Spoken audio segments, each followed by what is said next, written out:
Welcome to our 3-2-1 webinar launch series.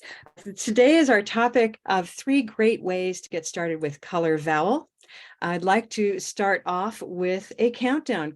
I promised it, So if you would, you can do what you want. You are all muted though. This is the best way to play well together online. We're going to stay muted, but join me please in a countdown. Are you ready? All right. 10, 9, 8, 7, 6, 5, 4, 3, 2, 1. Blast off! We've got our black cat blast off here in celebration of what color vowels do for us, lighting up and organizing spoken English for us. So once again, welcome.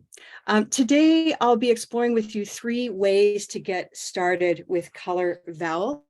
But before that, I'd like to just start with you in the room.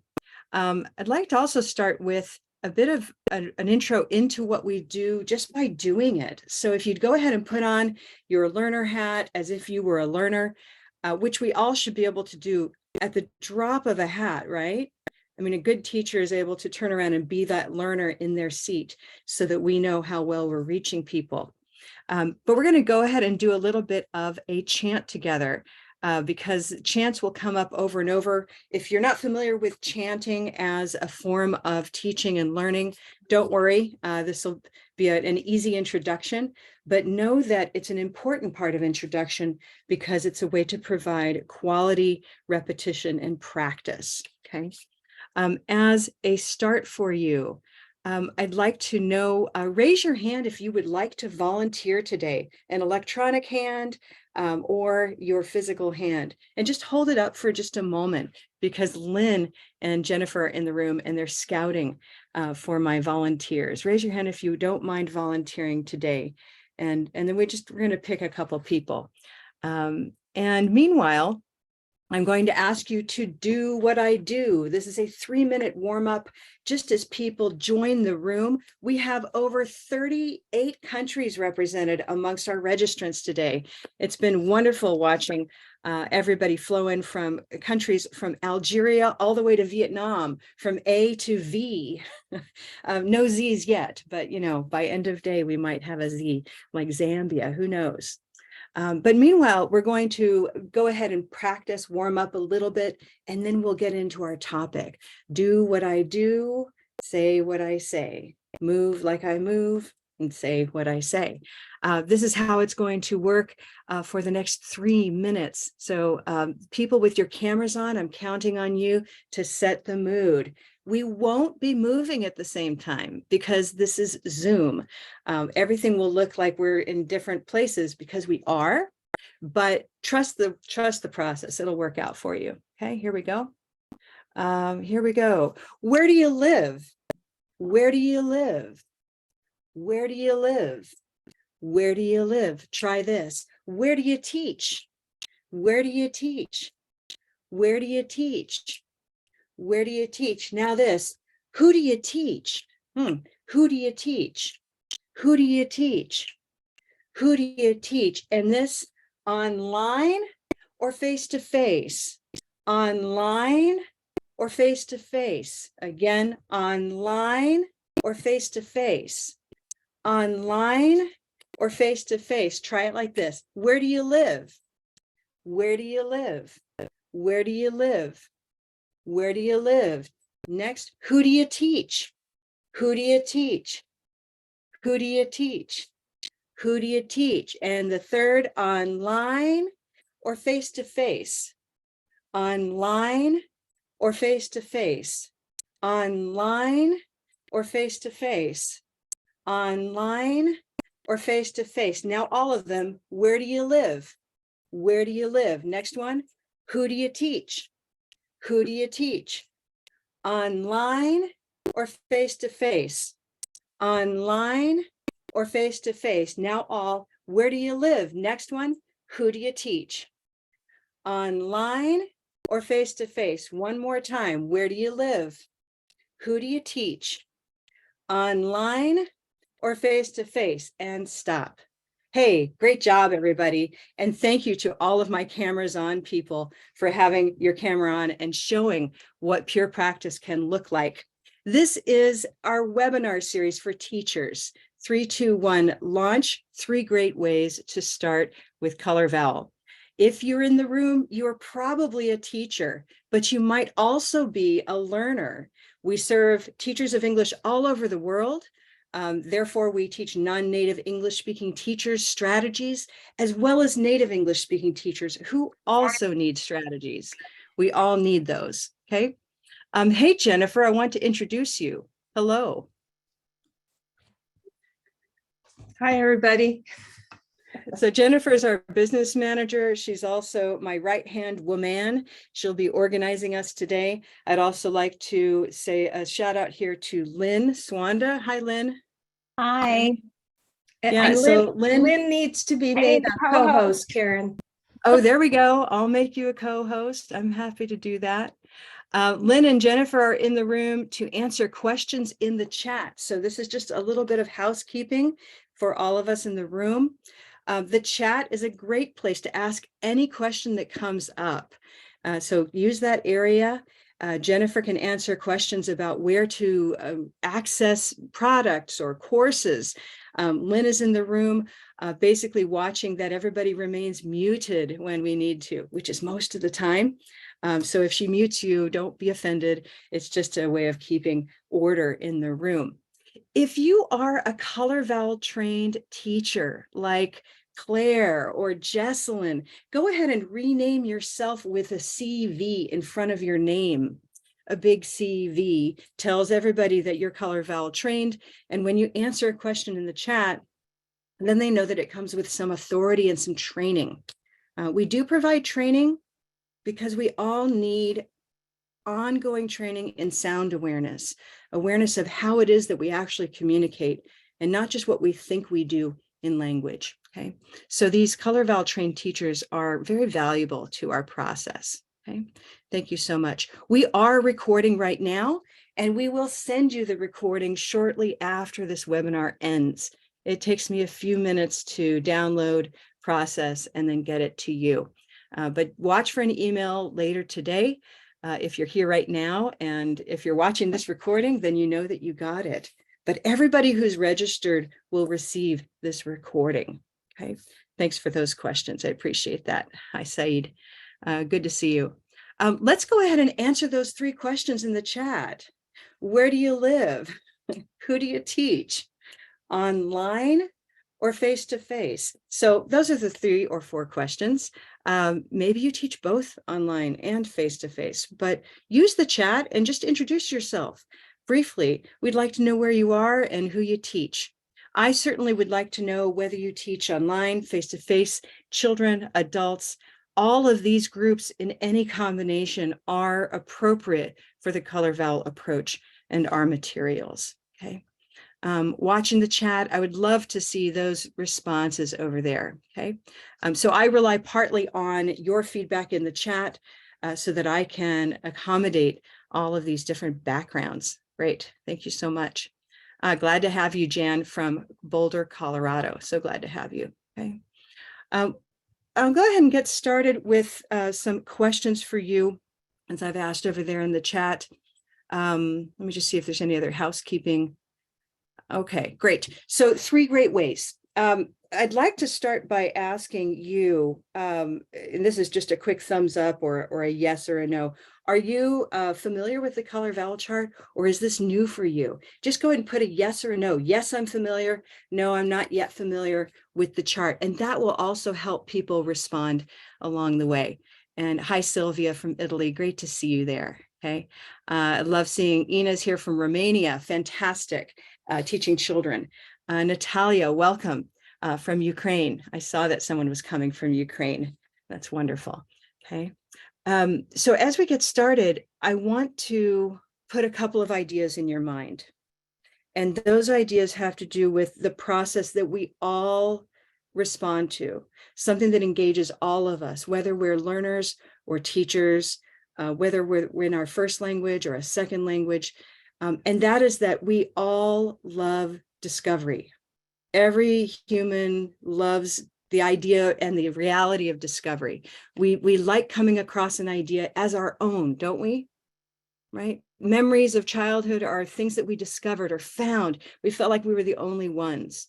And I've spent my adult life trying to disseminate that, to build that into the way we teach every day by making space for discovery. The longer we teach, the more we know, and the more danger it is, in a way, more dangerous it is, because we want to impart everything we know. And we run the risk of closing the space or occupying this space and not leaving a space for the learner to step into that discovery. So that's the first big idea from today. A second big idea that I'll be building into the 3 ways to introduce Color Vowel is the importance of practice. Okay, practice is this moment where it's not perfect. Pure English practice is not perfect English practice. It's practice, which means we need to be able to grapple. Let's go ahead and say the word grapple. I love that word, grapple. And by the way, let me take a little aside with a word like grapple, which I'll put in the chat. My Lynn and Jennifer and my Color Vowel teachers know that we embrace a diverse and a lot of diversity in language backgrounds. So if you hear me using a term or a word that might be new to others, Color Vowel teachers, feel free to put that over in the chat, just so that our diverse audience can capture everything I might be saying. And of course, I'm happy to explain. But in terms of supporting diverse audiences, we like to provide that vocabulary support, okay? So grappling is leaving space and time for learners to try things out, to not get it quite right, to bump up against someone else who might have part of the answer, and to find that way forward together. And so along with discovery, we have practice and grappling, okay? And then the third piece that I will be building into today's talk and in all of our courses is the significance of reflection. Having time to notice and to express, this was new for me today. This specific idea, this moment was a little light bulb for me. It's that aha, or that moment of a kind of a breath where you notice, oh, this added to my inventory of strategies, or this was a new way of thinking about something. So I will be asking for your reflections, your ahas, toward the end of the session today. And if it's helpful to you, knowing now that I'll do that, keep a little pad of paper next to you or wherever you like to put notes, and just notice anything that's that new little piece that you can take with you today, or the piece that you want to know more about, okay? So that's a little framework for today. I'm just sort of looking around here. I'm so glad to see Robin's here from Australia. We did have a wonderful session a couple weeks ago, by the way, about accent diversity and world Englishes and the Color Vowel approach and the chart. And I was thinking a lot about our friends in Australia, because some of the earliest questions have come from our teachers in Australia. So if you missed that session and you don't have a recording of it, I did send that recording to everyone who signed up. But if you didn't hear about it, let us know and we'll give you access to that. We don't want you to miss it. It's over in our teachers community, by the way, which is just a next thing to mention. And maybe Jennifer can put a link there to our teachers community. It's a free community. We post a lot of our past webinars there, at least for a certain amount of time. And so right now I still have that recording up and ready for you to watch. You can join right now for free, okay? Okay, so with no further ado, let's get started with some strategies. Strategy number 1, and I'll ask for raise of hands, is the Color Vowel Discovery Activity. Who has used that? Raise your hand if you've used that. And have you used it online, or have you used it face-to-face as a paper activity with your students? These are all options for you. I'd like to start with an online version of it to get us started. And I'm going to feed in with this idea of the countdown. Remember our countdown? 10, 9, 8, 7, 6, 5, 4, 3, 2, 1. What if I just start off with those numbers?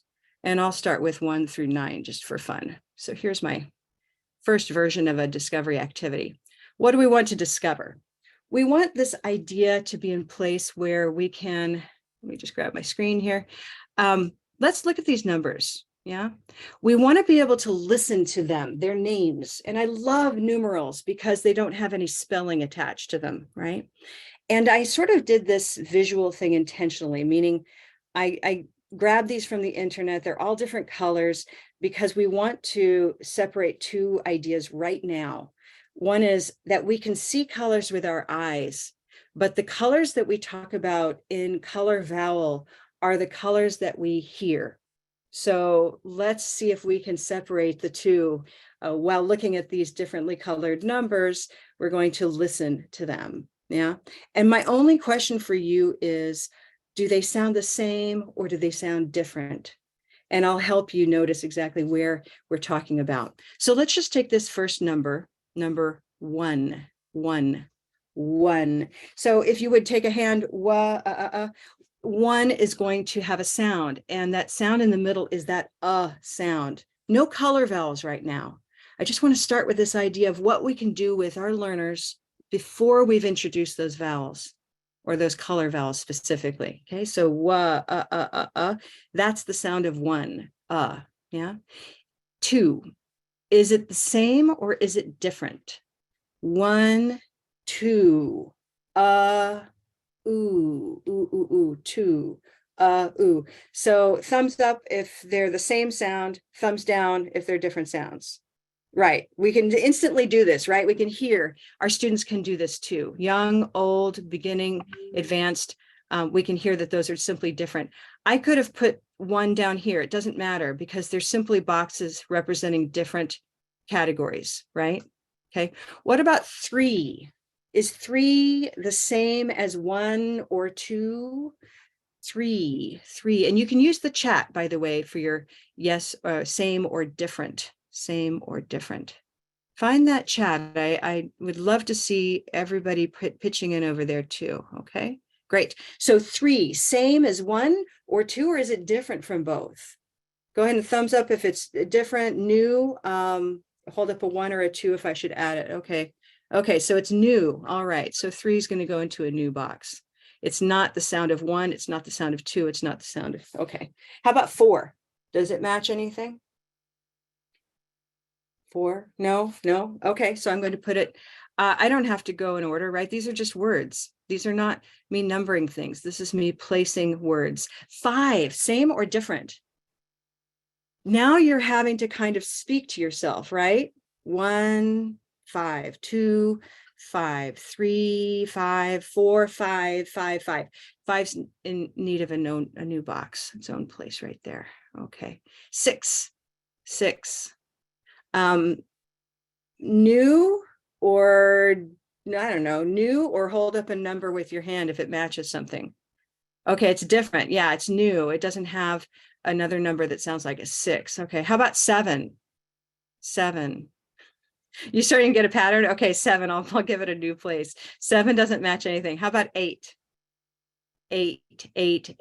Okay, I'll put it there. It's new. How about 9? Does it match anything? 9. Is it new? Okay, Jennifer, it's new. Yeah, it's also new. So this by itself, this exercise is just recognizing that these numbers sound different from each other. They in the vowel, and we're using our hand, nigh, yi. You can try that right now. Nigh, yi. Notice I'm removing the ending sound. It's not 9. It's nigh, yi. Yeah, and 8. 8, yay. Yeah, these are different. Yeah, 5 and 9. Thank you so much. Karen, isn't 9 and 5 the same? Yes, thank you so much. You know, the second cup of coffee didn't make it to me today. So let's put 5 and 9 together. Beautiful. So 5, 9. Do we hear the same? 5, 9, 5, 9, 5, 9. Great. So now we have those placed in one category together.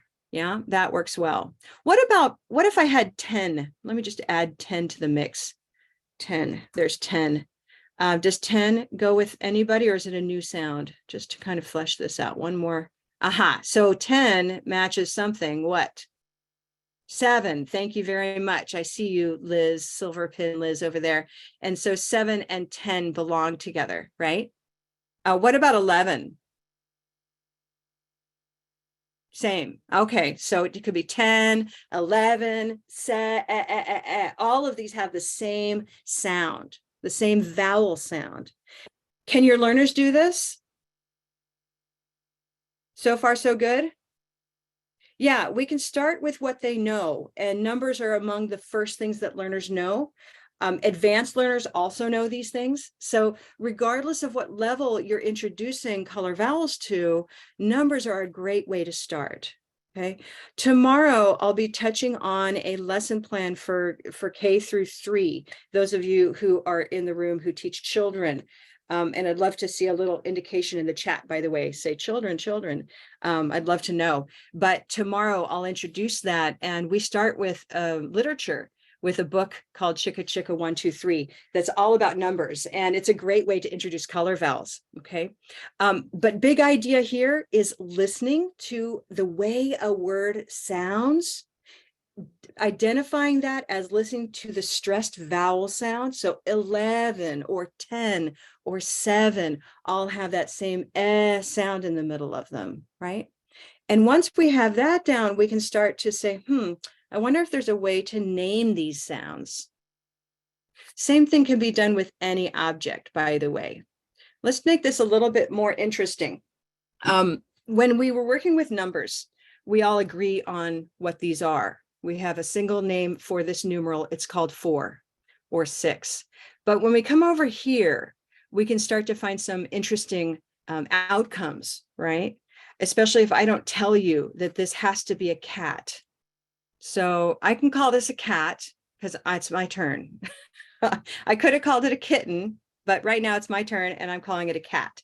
So my cat goes here. Okay, we'll see if any other animal can join this cat.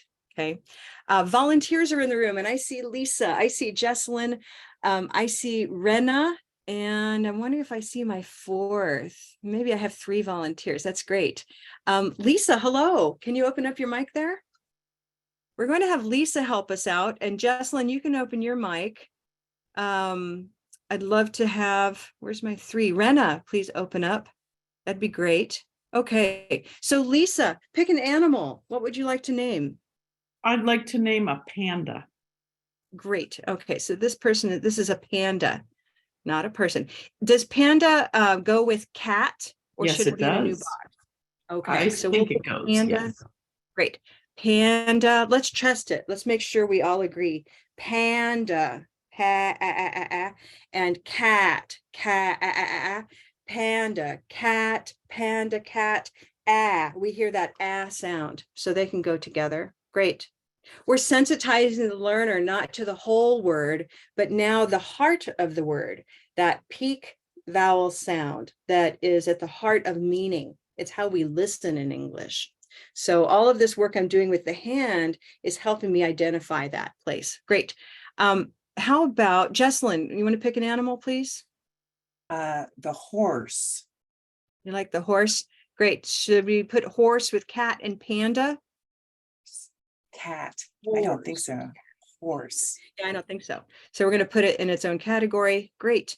Moving on to Rena. Hello. You want to pick an animal, please? How about a bird? A bird. Same as some category up here or different? No, it's different.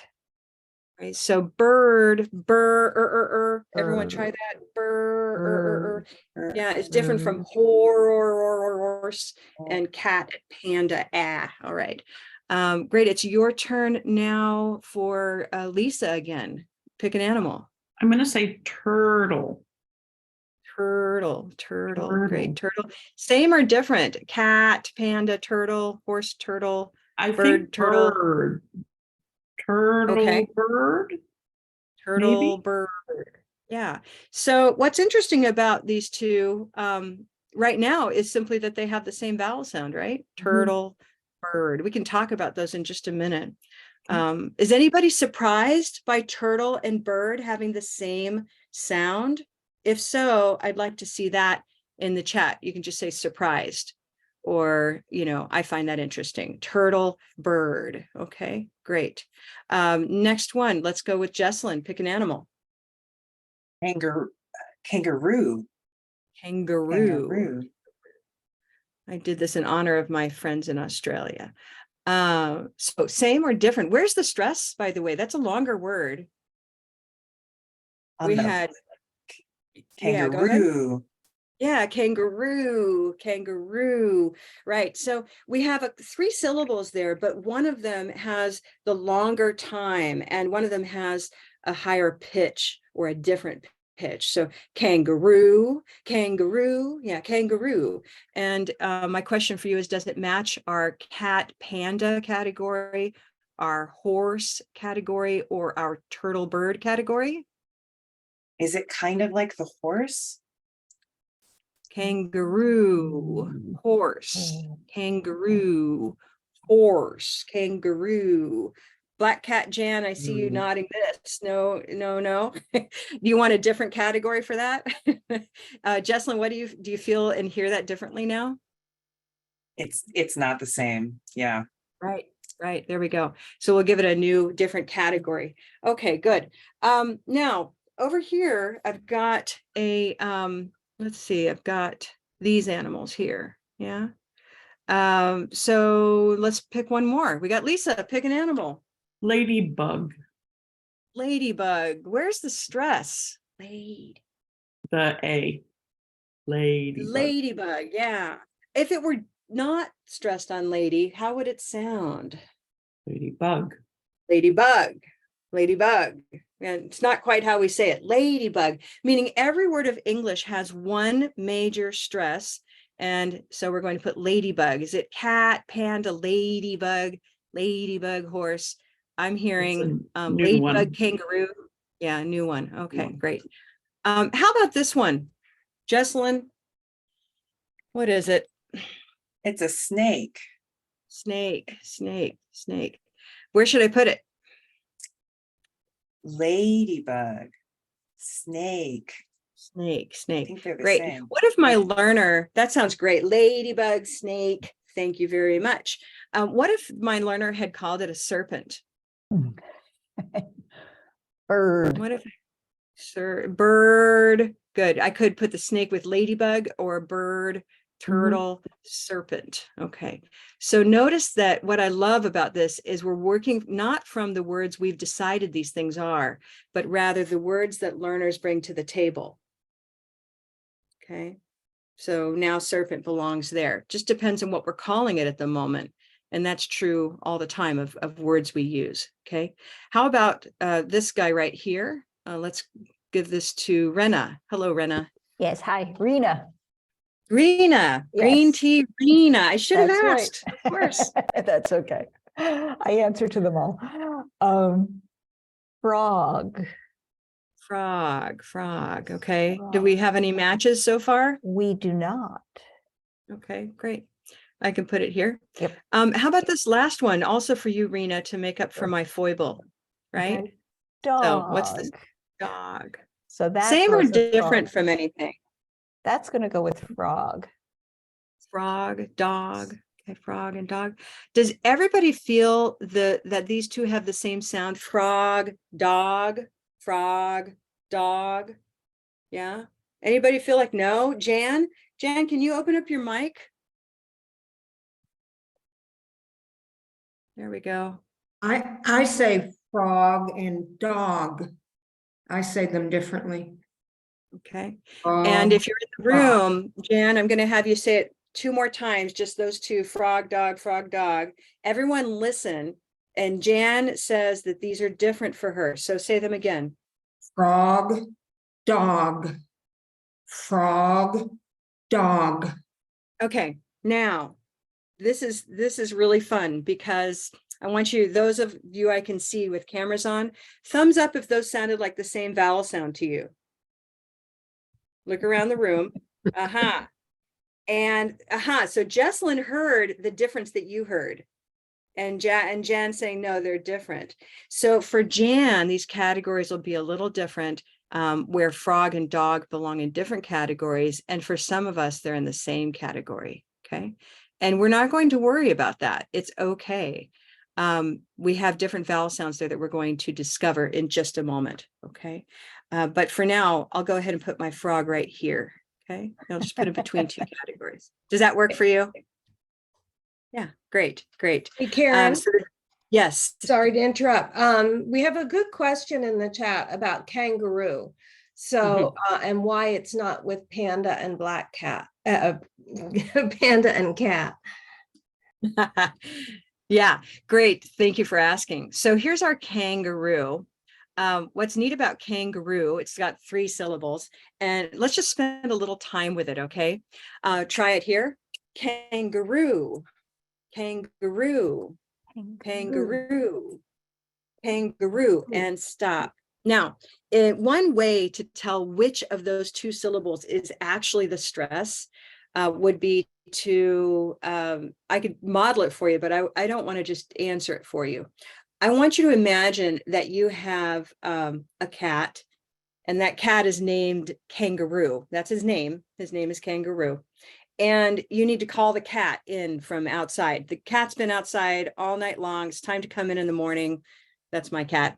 How do you call that cat to come in? For example, my cat's name is Rosie.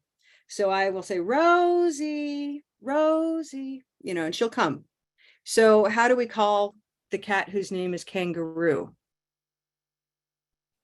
Anyone want to try that? Who feels like singing? Yeah, Rosa, how would you call that cat? Kangaroo. Yeah. Kangaroo. Kangaroo. Does anybody feel like they would say kangaroo, kangaroo? Anyone?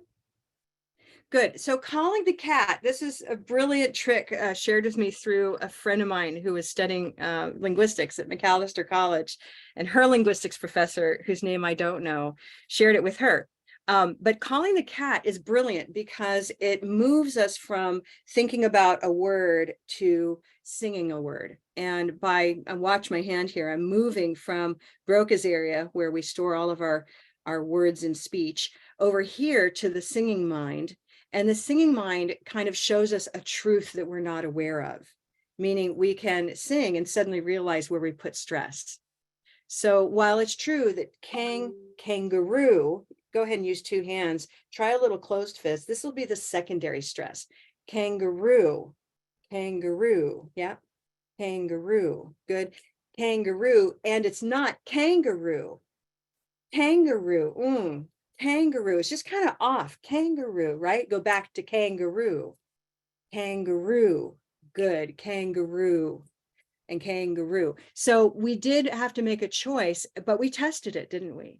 And while kangaroo has the same beginning sound in cat and panda, the actual stressed sound is in roo. Okay. It won't work with language learners exactly, but you're the person there to provide them with models.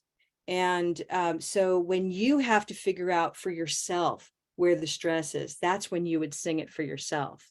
Meaning it's a trick for the sound aware teacher to employ to make sure that we're not tricking ourselves. The same would go with ladybug, for example. We say ladybug, ladybug, ladybug, and yet then we might say, gosh, is it lady or is it bug? And we can trick ourselves into thinking it might be bug. So this is your strategy for your own sound awareness.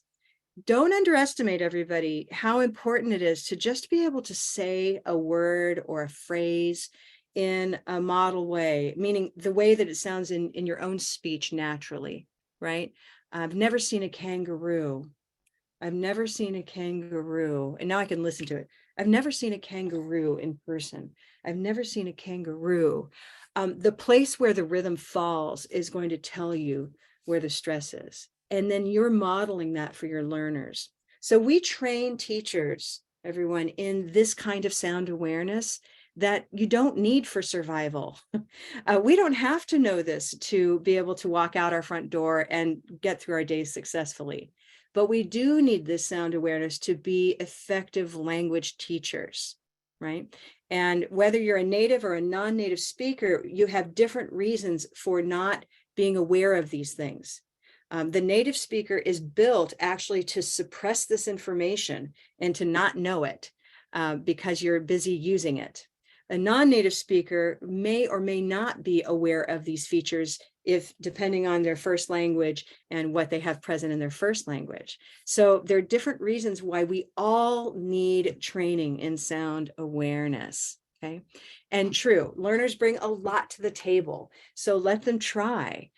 You'll find that learners bring more to the table than we often give them credit for. So you don't have to teach them everything. Rather, you need to mine what they bring to the table, enrich it, expand it, and let them become confident that what they have is usable because they know how it sounds through practice. Exciting stuff. So we've been using vowel discovery in a very early sense. My activity that I'd like to share with you, and just so you're aware of, is a next level activity for literate students who have some vocabulary. And this one, I'm just going to show you briefly how it works. This is available in our shop as a printable activity that you can then print on cards for sorting. But what you're looking at here are those words here in a digital version. Okay, same categories over here, same kind of process. I can invite multiple learners to this room and they can move these around, right? And decide that proud and heard are different sounds, therefore different categories. That say dress is a different category. Drought, which one, does drought belong in a new category or does it have one already? Yeah, drought, proud. Okay, great. I can see that. I'm watching faces.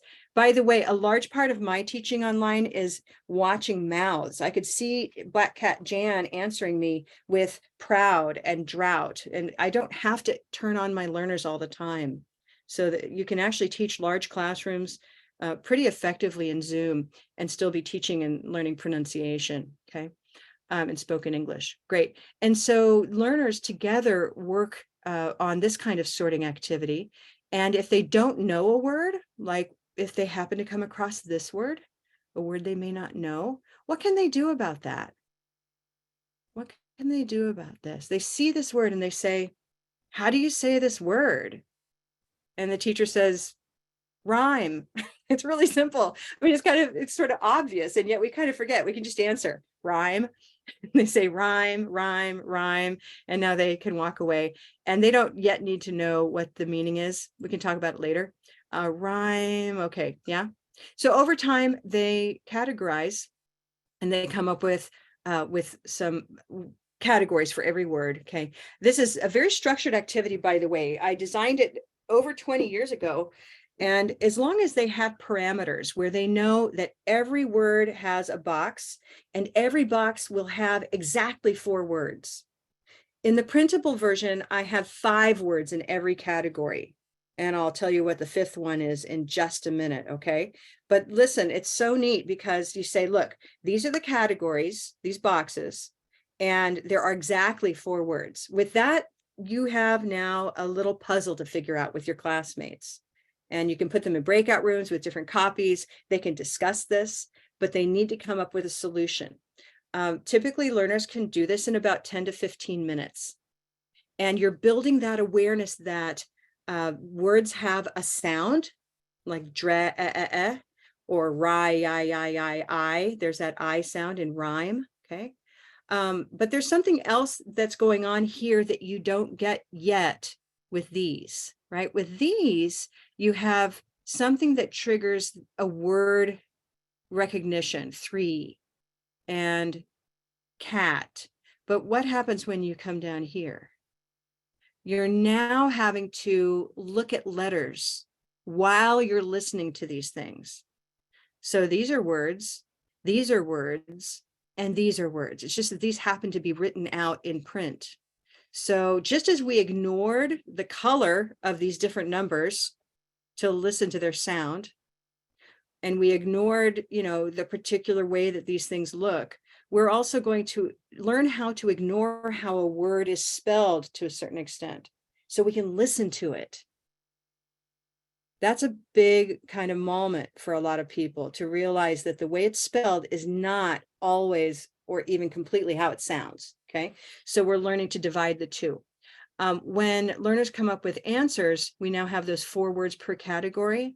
That 5th word that I mentioned that's in the print version over there in the shop, our shop, it's a really easy download. Okay, the 5th word is right down here at the bottom. And again, I'm going to go back to images. If you're new to Color Vowel, this will be the moment that you are introduced to Color Vowel. And I'm talking about you in the room right now. Yeah. If your students are new to Color Vowel, this is also their moment.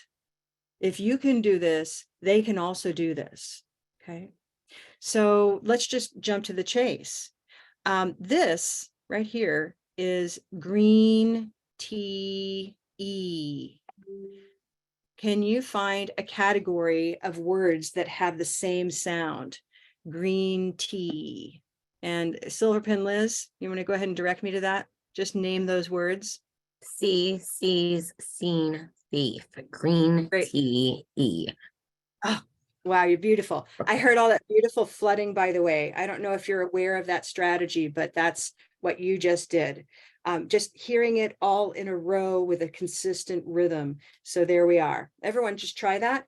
See, sees, seen, thief, green tea, e. Yeah, so you heard that E sound the whole time. All of these are green words, and that's what we'll call them from now on. It's a green word because it has the green sound at its most important syllable.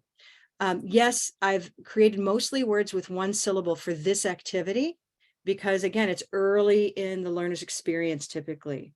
So it's nice to focus in on those 1 syllable words, but it will really play out. And by the way, it's even important here because even a 1 syllable word has stress and it's how we hear it. So if we say sin or thief, it's going to become too short for a listener to understand. Thief has a time, seen has a time, and it's about the time it takes to extend my arm. Okay, so part of this is the hand is really open. We can see it. We can see that moment, but the arm is a beautiful measure. And you'll hear me say that a million times. I love our arms. They're attached to our bodies. We don't lose them.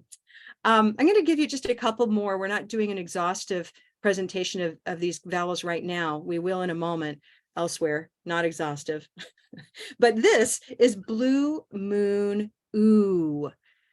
Can you find the words that are blue, blue, blue, blue? Yeah, Liz saw them. I see that. Rena. Little self-correction. I got it. It's like Lena, only it's Rena. There you go. Rena, where are Thank you. those blue words? Can you read those to me? That would be blue soup, soon, through, to. Nice. Now, remember, grappling. Grappling is so important. It's easy for you to think like, oh, it's of course we teachers can do this, but can the students do this? Will they get confused? Will they fail? Well, what if they say, I don't know, what if someone raises their hand and says, I think all of, let's see, I don't know, let's just say they said Woman, this. poot. Sure, woman, sure, exactly. Let's put it there.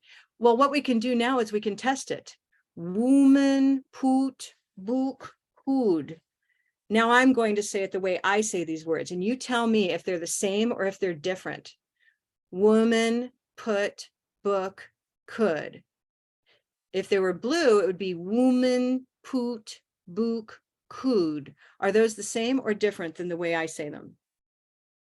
Same or different? Different. Yeah. Okay. And we could do different this way too. I mean, there are lots of ways, right? But all you need to do is provide a model. Okay. You need to know as a teacher which words are blue so you can know the answer. But the real answer lies in modeling and matching. Okay. And so is this su, thu, coot, and nu? And learners can start saying, yeah, no, they're definitely, I thought this was su, but now I realize soup, soon, through, to. So it takes grappling, it takes modeling, comparing, but they get there. And it's worth the grapple, it's worth the struggle, it's worth the real kind of work that's done, the listening work that learners so often don't have an opportunity to do. They're so often just told, this is how it sounds. Okay, so this kind of an activity is a true discovery that wakes them up to some really important outcomes. And what are those?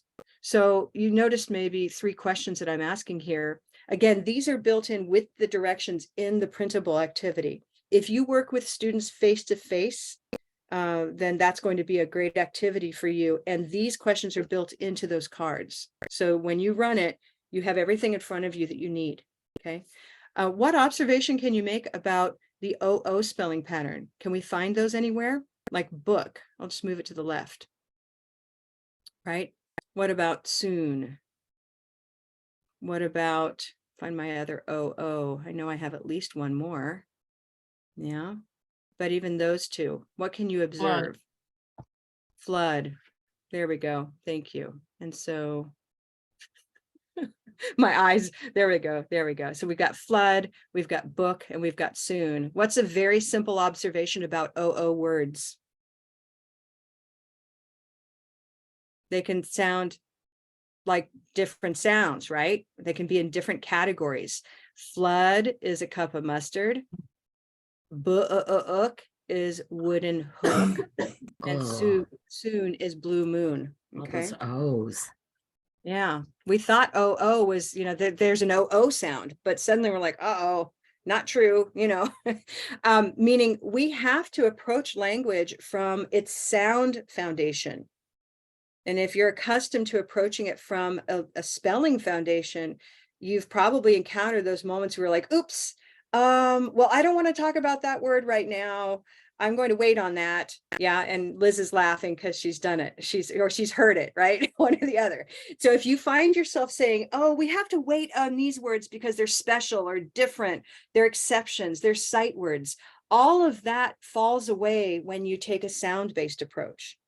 And we can simply say there are at least 3 different categories where OO spelled words will fall. And the more words you explore, the more you learn about spelling. Okay. All right. So this was the Color Vowel Discovery Activity, and it's one great way in to knowing why we need color vowels. Notice it's not teaching color vowels. It's discovering how language behaves and then using color vowels to organize that discovery, to figure out what it is we just realized. So we didn't need mustard, wooden, and blue until just now.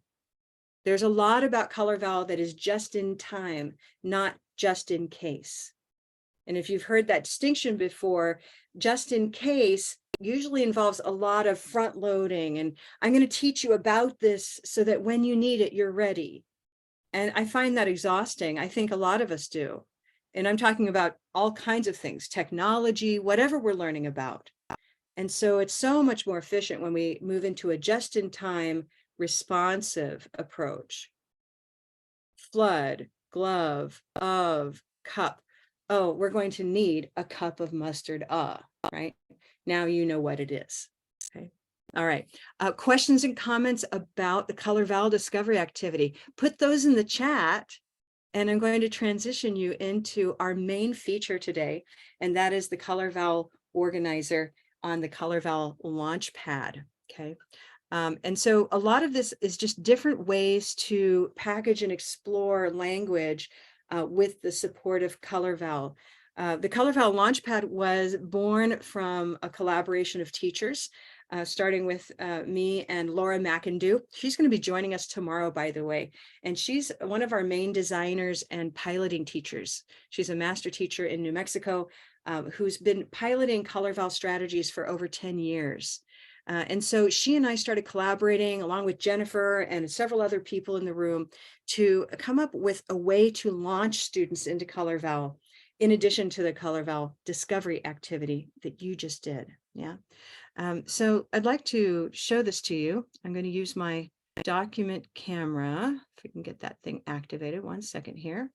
And I am watching for questions that we'll take along the way. Here we go.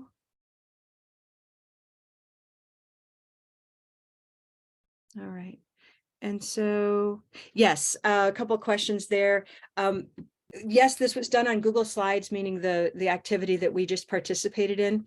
There are lots of ways to share it. My level 2 course, by the way, on textbook integrations is not just about textbooks, it's about materials design. So if you're curious about how to use Google Slides and how to set backgrounds and basically how to make slides into an activity, how to share all of those aspects, we do include that in this course. It's coming up this week. And we offer that a couple times a year for level 2 trained teachers or teachers in the level 2 journey. Okay. But we do offer the images to all level 1 trained teachers. So you can start using them the moment you're trained and make them into your own activities, by the way. Okay. Other questions here. Yeah, if students don't know what a word sounds like, of course you say it. So keep those questions coming. I'm watching over there. Let me show you the launch pad. Okay. Color Vowel Launch Pad. The first thing I want you to know about it is that it is a pun. It is a pun and it's intended, meaning this thing is a pad of pads. This one object is a pad because it launches the student into their knowledge of color vowel, but it also comes as a product that is 50 copies of this two-sided object. And so when you buy a launch pad, you have 50 handouts for your students immediately ready to go with a lesson plan. And we devised this so that that beginning of the course piece wouldn't feel so painful, like, oh, I've got to get this photocopied or what have you. For digital teaching, online teaching, you can use the Launchpad as your own jumping off point for your lesson. Lots of ways to put this online in various ways, okay? But let me walk you through the Launchpad as the lesson that we've created it to be. Let me just get my, let's see, I can make this a little bit longer for you. There we go. All right, we'll kind of work it like that, okay? Up at the top, I love this. There are about 6 different features to this simple looking piece of paper. Up at the top is what I call sort of the stealth feature, meaning everybody's used to filling out their name. There are a couple more questions. And so we can start off with, hi, my name is, and I'll put Karen. Okay, my name is Karen. My last name is Taylor. Oh, it seems so normal. We'll come back to this at the end, right? I'm from, and I'll say I'm from California today. And I speak English. I also speak Spanish. Okay, so I'll put both. Okay. And I encourage you to, remind your students that they actually do speak English at any stage along the way. I would include English in their list up here at the top. Okay. So this is, again, a stealth feature we're going to come back to, but it just starts off, like nothing going on here. It's just a normal handout, but it's going to change their lives if we do this right. Okay. Here's the chart. We're going to do a very simple presentation of the chart. You've seen this before. I'm just going to present the first 5 here on the left for the sake of time, but our videos we have lots of videos where I present the color vowel chart, so you can review that. You can come join and train with us. You learn how to do this yourself, okay? But here's what I would do. The launch pad is in front of your students. It's for their hands to touch, okay? You, meanwhile, probably have a chart behind you somewhere on the wall. If you're teaching online, it's also behind you. It's always here as a reference for you to point to. If you teach in a classroom, it's also great to have it in a place where students can walk up. They can attach Post-its to it. All kinds of things can happen when you have the chart in an accessible place, okay? When we present, we simply start like this. Ready? And repeat after me. Green, T-E, your turn. Green, T-E. Silver pin, I. Silver pin, I. Next. Gray day, A. Gray day, A. Red pepper, red pepper, black cat, black cat, stop.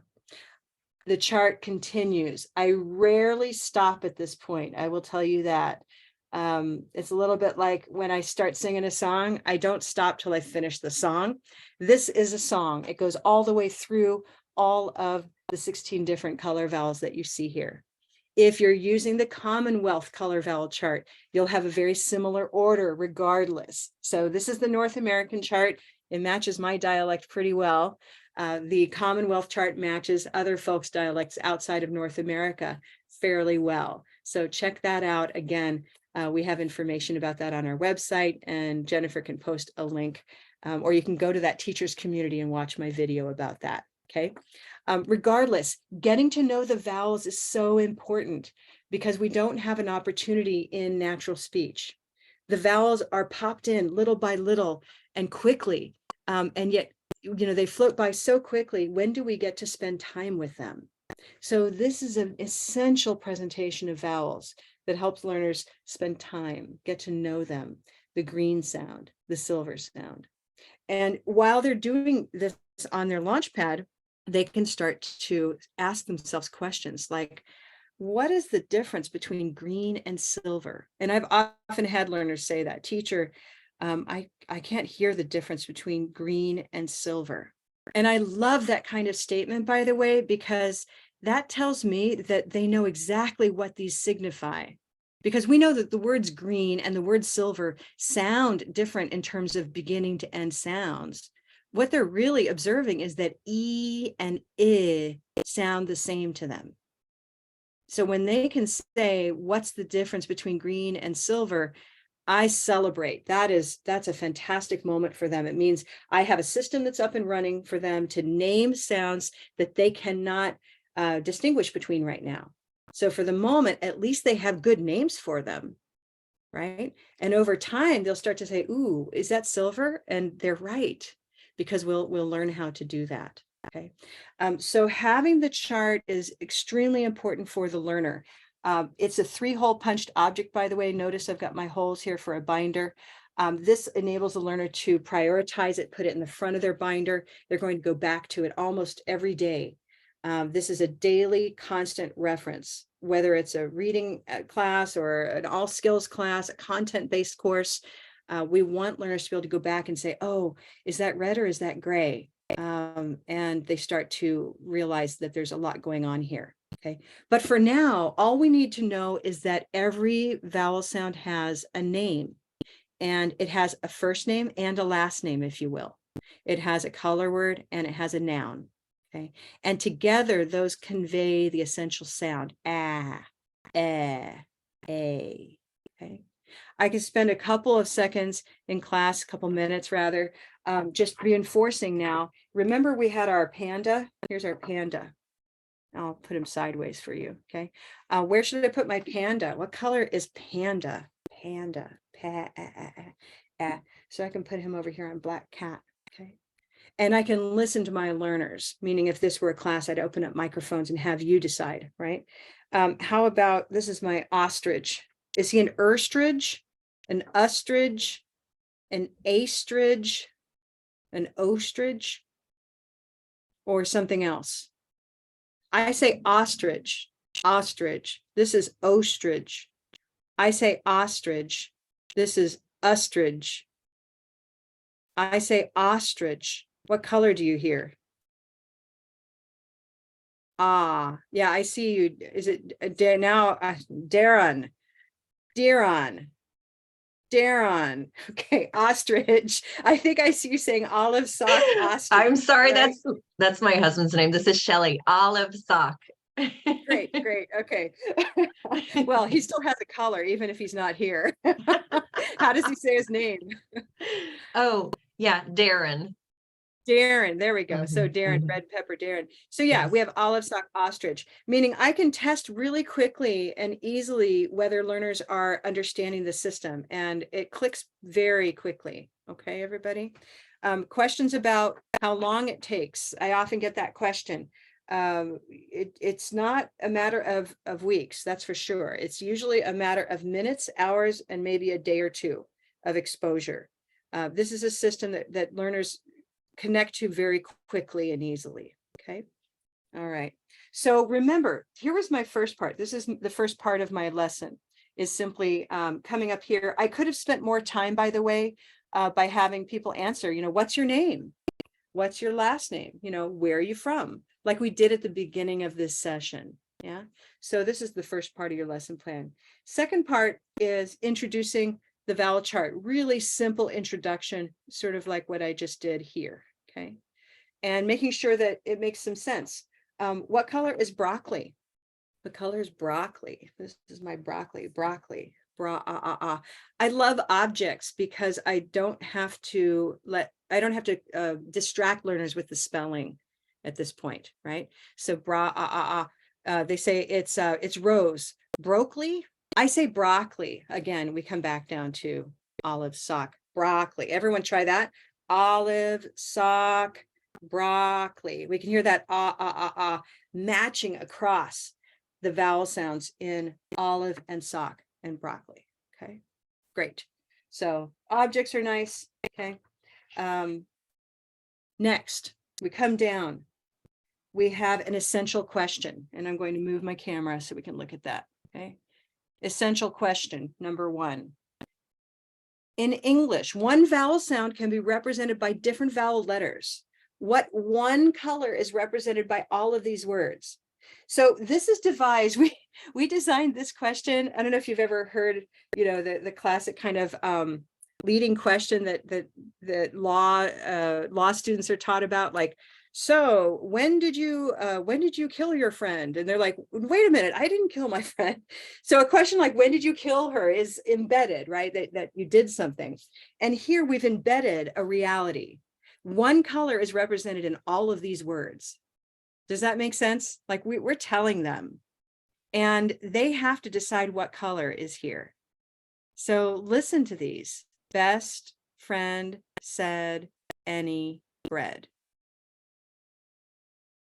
Best friend said any bread. You can close your eyes if you're not sure. Best friend said any bread. And use your hand. Best friend said any bread. What color is represented in all of these words? This question is not an easy question for learners. This is the moment they really start to look at these words and have to struggle with the tension between what they hear and what they're looking at. Okay, so they're looking at an E, an IE, an AI, an A, and an EA. And it's tempting for them to say, well, wait a minute, they're all different. Okay. We have a teacher today, Dawn, who's teaching a bunch of several engineers. It's her first day with them, and she's using the Launchpad right now, I think, as we speak. And I said, this is perfect for the engineers because they're going to argue about these. And the way out ultimately will be that either they're going to agree. What's the color, by the way? Yeah, thank you, Jean. Good. Red, pepper, and you can hear this as you close your eyes. But they're going to need to come to a resolution, and often involves closing their eyes. Okay. The second question does the same thing. So this is actually a whole part of the lesson. It's not a quick answer. It's an answer we come back to time and again. And that's why the Launchpad is so important. It's a place where we go back to and realize, like, we've had this discussion before, and yet learners will continue believing that the letters are individual sounds and that these words will sound different. So it's an exposure. So this is maybe a 10-15 minute discussion, maybe a 5-minute, depends. Okay. Part 4 of the lesson plan is a similar but different question. It's actually an inverse question, which is, what different colors does the letter O make in each of these words? And we'll just use 2 examples, 1 and 2. 1, wa, and 2, oo. What color is 1 and what color is 2? All of these, by the way, were red, and the learner would write this.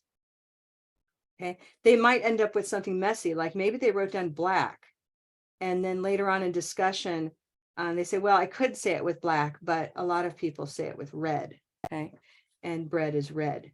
Okay. So this is a real working place for people to write. Down here, 1, wa, wan, wan, when, 1. Here's a cup of mustard, 1. Okay. We write our color words in all caps so that we can distinguish them from actual words with their own meaning. So this is a color reference, not the stuff you put on a hot dog or what have you, okay? Mustard 1, or a cup of mustard 1. What color is 2? 2, woo, woo, woo, woo. 2, woo, woo, woo, blue. Yeah, exactly. Blue. Okay, we can just write blue. You don't have to write the entire blue moon phrase, okay? When these parts of the lesson have taken place, we're now ready. It's ripe, in other words, to turn the page over. And watch what happens to these words as we turn the page over. The learner now has their first color vowel organizer. And this is sort of the beginning of the rest of their lives, if you will. The organizer is a place where they're going to organize words by the way they sound, not the way they look, not what letter they start with, but the way they sound. And this is the place where they can then practice how these words sound. Notice that the words from the other side are built in as their first words, right? So best, friend, said, any, bread are all here, and they've been underlined in our particular way that is the color vowel markup. We underline the stressed vowel letters, okay? Women, wow, woman, too, they're all in different boxes because all of those O words have different sounds. Do you remember, if we know what brown cow represents, what does it represent? Brown cow, ow. If we know this, and this system does not take long, we can now apply that sound where the line is in any word that appears here. Wow. Okay. We can also now take all of those great words, hold on, from the front side, especially place names. Let's just borrow that for a minute. And names, right? All of these are important words in our lives. My name, my last name, where I'm from, what I speak. So we can come over here and start as a classroom putting our classroom names in here. And together, we're actually getting to know our classroom, right? How our names really sound. This is great for teachers, by the way, learning all of those difficult names. Difficult simply because our students' names sometimes are not familiar to us. Okay, if you work in a second language context with immigrants, you're meeting new people all the time. We've got to have ways to remember names, right? So if I take, for example, we have Darren. This is your husband's name, right, Shelley? Darren. His name, you know, the spelling leaves me wondering, and so I can just put this down now. Darren, there it is. Red pepper, Darren. I know where the stress is. I know what color it is, and I can do the very same thing with, let me find Rena, right? Rena, Ree, Rena. What should I underline, Rena? Green. E. Yeah, the letter E, Okay. exactly. So in that moment of underlining the letter E to represent the green sound, I'm making a bridge between spoken and written English. And we now have a system up and running, and you can take any word from any unit, any moment of instruction, and you can organize it. And they need this. This is the key to confidence, knowing how a word sounds, practicing it. Okay. I'd like to take 4 more names from the room, and I will borrow from my volunteers. I'd like to see, I have a lot of names that I already know, but I'll take Teresa's name. Is it Teresa, Teresa? Technically, it could be Teresa. You know, why don't you say your name for me? And we'll see what it sounds like. Teresa. Teresa. Can you use your hand and show me the stress? Teresa. Great. Teresa. What color? Green tea. Teresa. Great. Notice that I asked Teresa to show me the stress on her name. I didn't decide for her. If she were a learner, she still would need to be the one to decide. She might need some support, though. If I have anybody from Japan in the room, if you have anybody from Japan, you'll find that Japanese names aren't really made to have stress. And so they're going to have to make a decision. That decision about stress will be something like this. If the student's name, for example, is let's see, Kimura is their last name. Kimura. We're doing the last name. Kimura. Is it Kimura? They might say Kimura. Is it Kimura, Kimura, or Kimura? So having somebody work with their own name and see how it changes when it moves into English is a wonderful activity, because they start to become aware that the way a word behaves is different in English, right? So Kimura, Kimura, and they might decide Kimura. We'd put it here in Kimura if this is what they decided, okay? Meaning they're learning that their name changes as they move across borders, just as my name changes from Karen to Karen, for example, when I moved to Mexico. Karen in English, Karen in Spanish. It sounds different, right? So knowing how it's changed, Kimura, will help them understand that, oh, in English, there's always one place that has a stress. I'm going to have to become sensitive to that when I speak English, and that will help me be confident. Okay, so the organizer is one part of the launch pad, and it's a part that will continue. You'll either teach your learners to replicate it in their notebooks. We have photocopiables of it. We have spreadsheet versions of it for online teaching.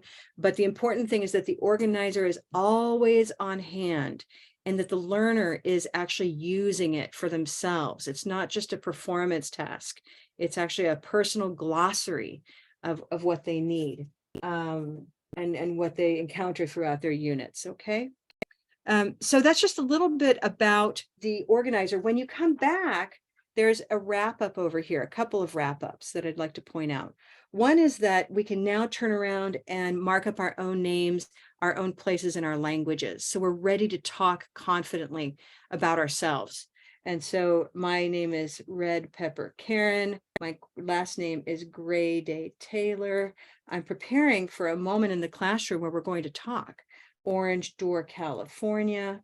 Because all the markups aren't really worth anything until we practice. So we've been doing a lot of discovery. We've now been, we're finishing up our discovery now, and we're about to practice. English is that silver sound for me. Okay. Spanish is black for me. Okay. All right. Once I have this marked up and now my launch pad is fully sort of wrapped up back to the beginning, I can now go around the room and my students are ready. This is their marked up script, right? So what's your name? What's your name? Yeah. My name is Karen. Red Pepper Karen. My name is Karen. Red Pepper Karen. Yeah. My name is Taylor, right? Or my last name is Taylor. So we can go around the room and practice this as chants, or we can actually move into conversation. Where are you from? Where are you from? And they say, I'm from Senegal. I'm from California. Wherever you're from, we're ready to find the stress. We know what color it is, and we're able to speak confidently as we practice. Okay. Practice should take up, I think, more time than anybody gives it time for. So if you think about how much do your students really get to practice with knowledge of accuracy, you need to up that, double it, triple it. We do a lot of this in our trainings, trying to make space in lesson plans for practice.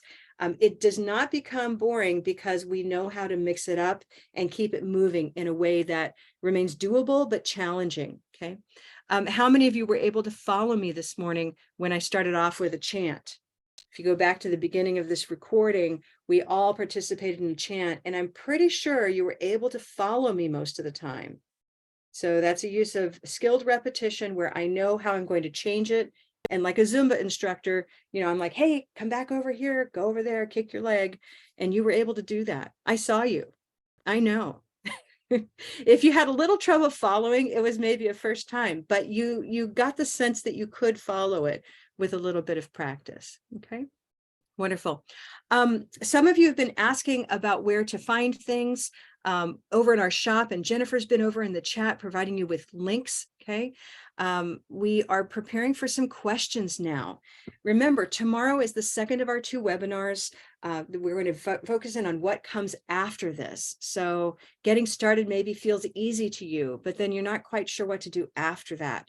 And there's maybe a risk of color vowels becoming something that you sort of do once in a while. And I'm going to urge you to think of them more as a thread you integrate throughout your lessons and your curriculum. So tomorrow's topic is curriculum and integration. I'll include that K-3 reading lesson we were talking about. We're also going to include an adult lesson that's for beginners.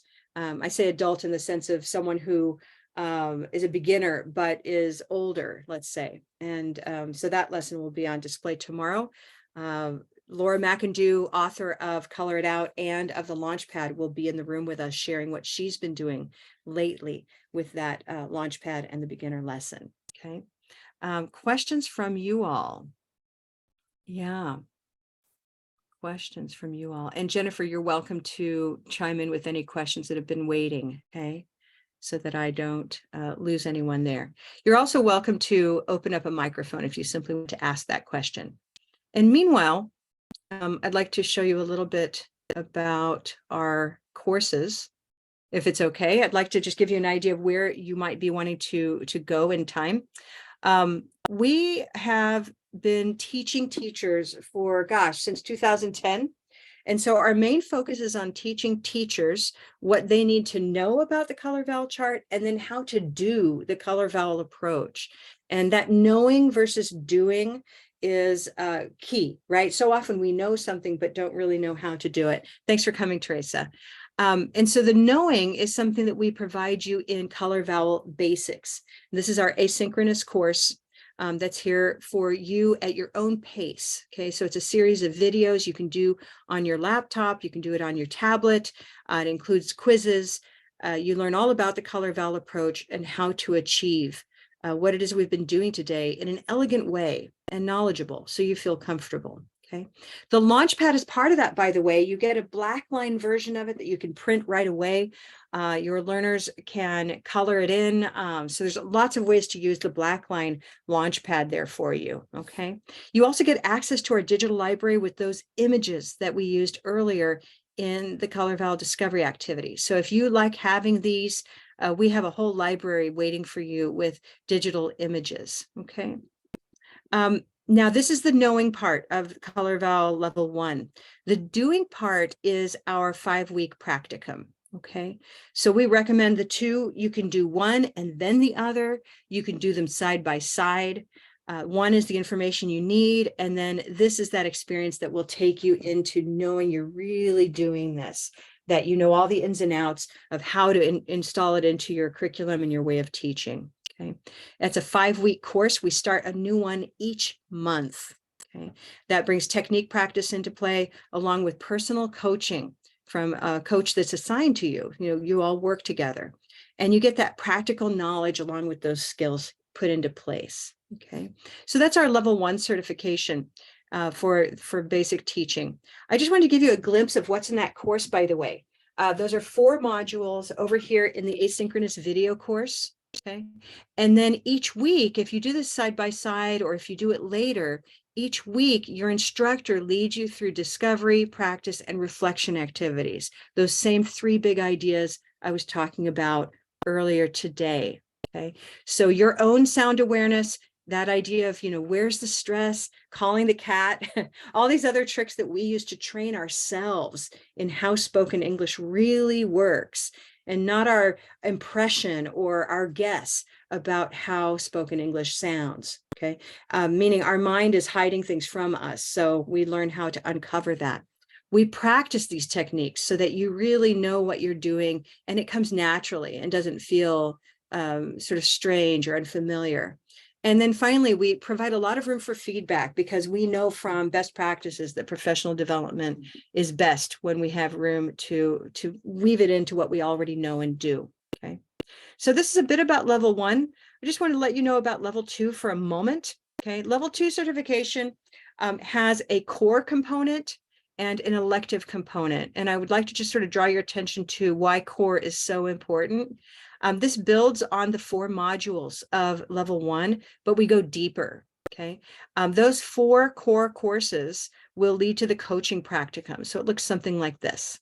We do vowel yoga, which is how the chart represents the mouth. Earlier, I'll stop share here. earlier, I presented just these 5 vowels with you, but what I didn't show you at the time was just what an interesting kind of second experience there is hidden in the chart for you. And that is if you put your hand here on my chart, if I actually spotlight myself for a moment, okay, if you touch my green where I am, or put your hand close to your screen and just trace down with me as I make a change in my jaw. Watch.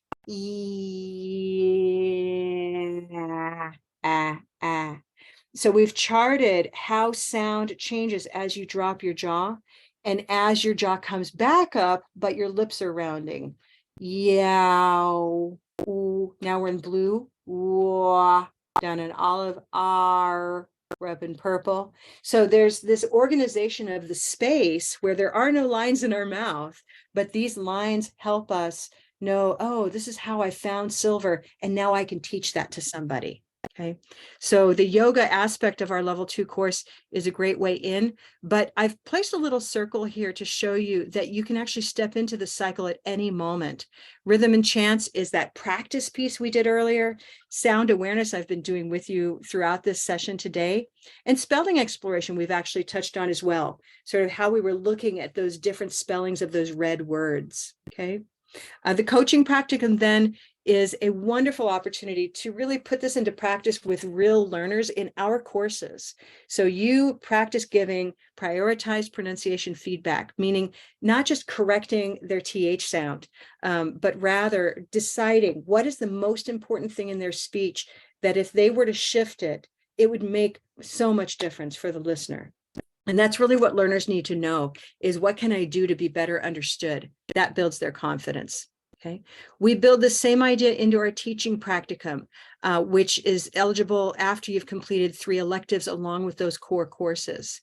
And just to give you a glimpse of our level 2 courses in the elective realm, we've got all kinds of things going on. And so currently textbook integrations starts this week. Teaching literacy is coming up. We've got, I think, teaching vocabulary will be coming up, and we've got 2 new courses coming in 2024. Okay, all of this is coming around because we have level 3 trainers who are now coming through our program and will be providing a lot of the work over here as we continue to expand to meet your needs. Okay. A little bit about what special is happening right now for you because you came today and you're watching this session, whether you're here or watching the recorded session, just know that the certificate is usually priced at $139 for the basics course, $280 for the practicum. And we have a bundle that gives you a little discount off of the 2 put together. So there's about a $10 savings here. But right now, if you use this coupon, webinar 10, that you see in the lower left-hand corner, lower right-hand corner, that will take 10% more off of each of those individual prices, as well as off the bundle. Okay, so we were able to offer this to you through the end of the month by April 30th. And that's an extension of some of the discounts we were able to provide to our TESOL participants last month. So just take advantage of that while you can, if this is where you are and you're excited about working with us. Anybody who's able to register by April 25th in any course is going to receive our early enrollment bonus. And that is our new publication called Crossword Puzzles. It's the Color Vowel Crossword Puzzles. I wanted to give you the slightest glimpse of what this looks like. This is a printable object, okay, that you'll receive as a PDF. In addition to the actual puzzle, these are all going to be green tea words, by the way, as answers. There are the clues, okay? And along with that, though, there is a web-based version. And so you can either print this out for your students or they can do it online. I was playing with this a few weeks ago and it kept my answers. But let's just do number 1 together, right? So number 1 highlighted is to go down or to get smaller. Any guesses about what that might be? As you're guessing, I think I left this thing, ooh, what is it, right? But if you go over to number 2, for example, to take air in and out of your lungs, you start thinking green, E, and breathe came to mind, right? Right away, without delay, immediately, there's your green word, immediately. If you've got the answer to one, put it over there in the chat. I'll watch for it. Yeah. Okay. Here we are down here. Decrease. Let's see if that works. Decrease. D-E-C-R-E-A-S. There we go. Decrease. I was doing these with my husband, who's a non-native speaker of English, the other day. And when I said, oh, here's a crossword, he's like, no, I don't do crosswords. But when you know what color the answer is, it makes it so much easier and sort of more fun, I think. So we have 15 of these built into the publication that we're offering as our bonus. It comes with a lesson plan. That's actually, this is not the formatted version, but it comes with a lesson plan. It comes with the printable aspect, the online aspect, and it comes with an answer key as well as an organizer where you'll see all of the words from all of the puzzles there. So it's ready to go. Your learners can do it as, a homework assignment online, on their mobile, wherever you decide to do it. Okay. So wonderful. Silver pin from Gavin. Let's see. We were looking at silver. I'm not sure what your question, but you're welcome to ask that question. So yeah, there's a silver pin. There's a silver pin crossword. There's a red pepper. Okay. And so forth. Okay. I'm happy to answer questions. By the way, one other thing, the launch pad lesson, when you buy the launch pad in the shop, that comes with the launch kit. It's one of our starter kits. And the launch pad lesson, this is just a preview of one of the pages, but Jennifer has done a brilliant job of building out the lesson that I modeled today, so that you know how long it typically takes to have that first conversation, that second part of the conversation, etc. Okay. And So just to be clear, that lesson plan is not available with just the launch pad. It's when you buy our new launch kit. exactly. Okay. Wonderful. And so great. A question from Leslie. What levels of A through C are the puzzles? As you'll find with most of our discussions about leveling, it's basically intermediate and above. And you can look at the answer key to gauge, but it won't be a beginner crossword, nor is a crossword a beginner. You want to start them off a little more slowly with smaller words, but intermediate and above. Okay. Yeah. Thank you so much. Other questions I'm happy to answer as we close down this session. We're getting close to the end of our time. Tomorrow, same time, same place, same link will be our second webinar, and that is integrating Color Vowel into the curriculum. If curriculum is a scary word, do not be scared off. And we're going to make it really practical so that it feels like a thing that's helpful rather than a thing that is a list of what you haven't done. I don't know. I find curriculum is just kind of an off-putting word for many teachers, but we're going to redefine it in a nice way. Okay, wonderful. Questions or comments as we finish up today?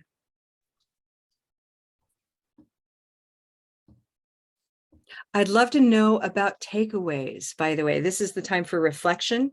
So if there was one new thing that if you're a Color Vowel teacher, you came anyway, you're trained, but you came here, what was just one little tweak or one new thought? If you're new, I'd really like to know, if something just struck your chord and you think you'll stick with that idea.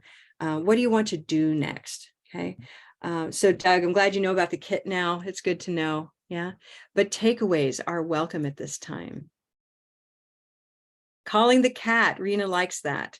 Yeah, calling the cat's a great way just to kind of leave the overthinking mind over here to the doing mind, the musical mind. Definitely. Yes, there is a recording of the session, Irina. This is being recorded right now, and I'll have this posted and an email out to you by the end of the day, hopefully by about 3 p.m. Eastern, if we're lucky. Okay. From Jesslyn, our names sound different in each language. Yeah, I love that. Just that notion that, yes, that we can be a little bit flexible, right? That our learners too need to your move energy and your confidence. Yeah, good. And Jesslyn, I imagine your name will sound different in different countries for sure, where they choose to put the stress.